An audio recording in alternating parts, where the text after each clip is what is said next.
Thanks. Brittany Jeffers continues our team coverage in Tarrant County, where strong winds tore through town. She's live now in Hazlet. And Brittany, many people there are dealing with no power.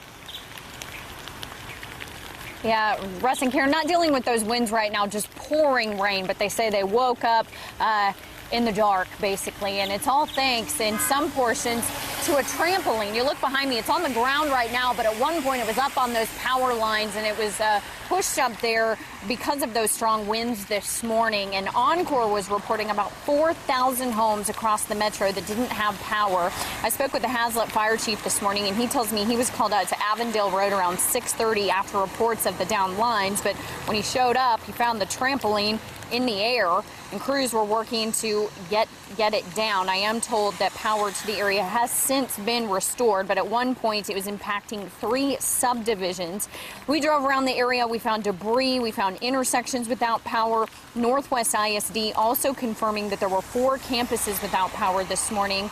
And classes are going on in emergency lighting, but parents do have the option to pick up their children if they want to. I spoke with one couple in Hazlet who tells me that they work from home, but they tell me that they've just been waiting patiently for the lights to come back on so that they can get their work done. Probably 30, 40 mile an hour gusts from what I saw.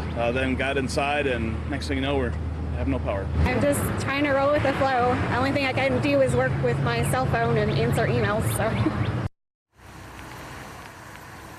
So this particular area, that subdivision, was about 300 homes. We spoke to some Encore crews as they were out here finishing up, and they do tell me that in this particular spot, power has been restored. We'll keep checking in with Encore, though, to let you know as soon as power is restored to the rest of the area. Live here in Tarrant County, I'm Brittany Jeffers, CBS 11 News.